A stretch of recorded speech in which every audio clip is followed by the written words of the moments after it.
He says, Troy, you're not going to believe this. From what I understand, the government somehow has some kind of technology where they, I guess an individual could go from one place to another place, pick up an object and supposedly bring it back. He called me and told me this on the phone, and I was blown away.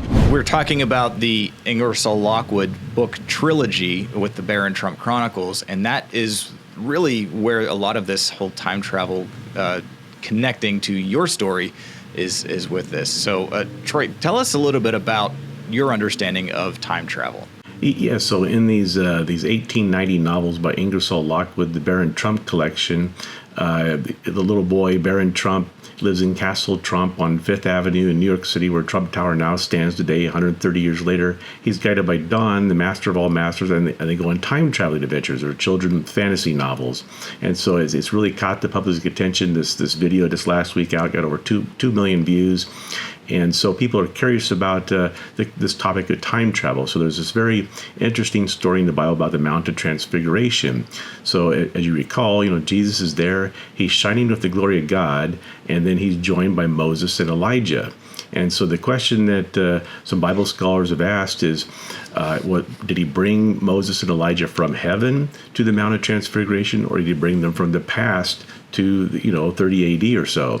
Because if you remember, Moses was on Mount Sinai. He was getting the 10 Commandments from God, and when he came down the mountain, he was shining so brightly with the glory of God, they had to put a veil on his face. And if you remember about the story of Elijah in the cave, maybe something sort of similar. So we know God's outside of time and space, but we don't know exactly how these things happen and how he does things. And there's a number of curious stories throughout the Bible that are somewhat similar to this. So it's an intriguing question. Yeah. So we haven't talked about this before, but I'm just kind of curious, in your study of this, what other stories in literature incorporate time travel? Is there anybody before Ingersoll Lockwood that would have used this concept?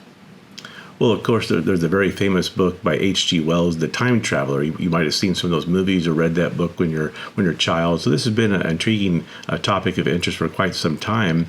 And, of course, everybody remember Back to the Future and, Michael J. Fox, so he gets in the DeLorean and dials it back, and you can go forward and backward in time. But, is something like that really possible? And so, there's actually a professor at Princeton wrote a book called Time Travelers in Einstein Universe. Einstein believed this might be possible. So did Nikola Tesla, the famous inventor we talk about in the Trump Code. And if you look at the scientific literature, there's actually been a lot of study into this. People are trying to find out, is this really possible?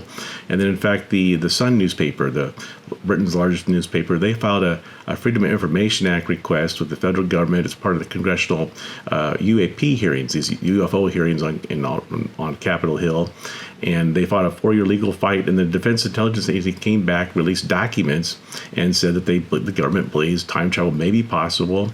It could explain how these UAPs are getting here through wormholes, quantum physics. So it's all a very intriguing topic.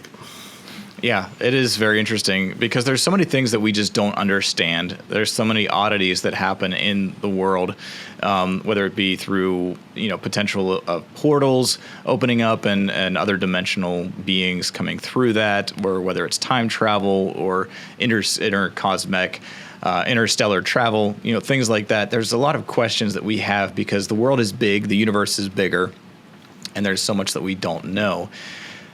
With this book, the Trump Code, you've gotten some feedback from people that have read it that have some inside information into these topics. Can you tell us a little bit about that?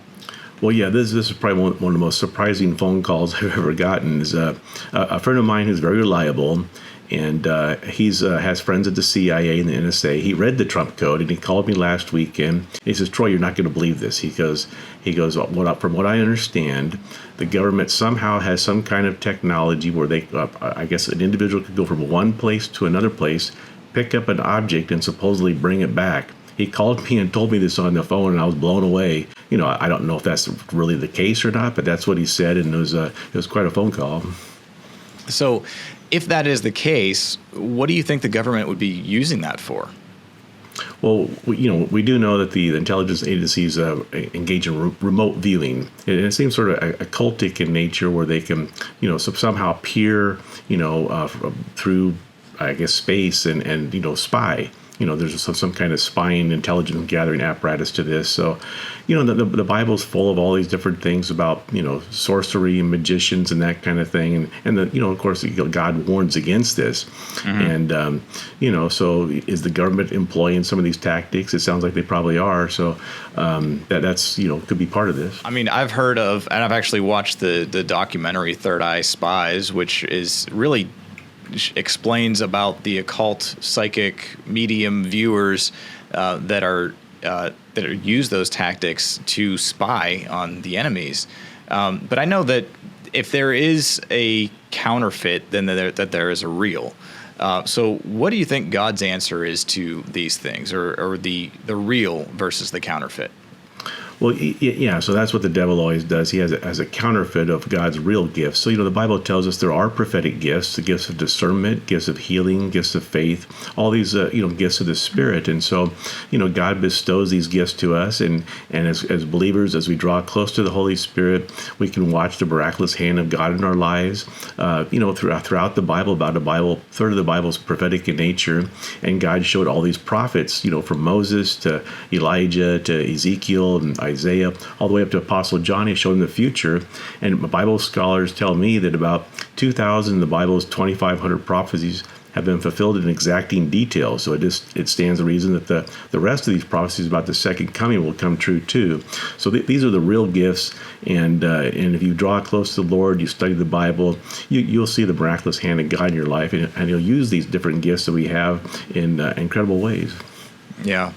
So, Troy, I just want to thank you so much for taking the time to give us kind of an update on some of the things that have happened since this book has gone public, and just interesting topics based off of our world today and how this book helps us kind of understand from a spiritual light, from a historical light, and maybe even a prophetic light from what happened in the Ingersoll Lockwood books. So, Troy, thank you so much for being here today on Charisma.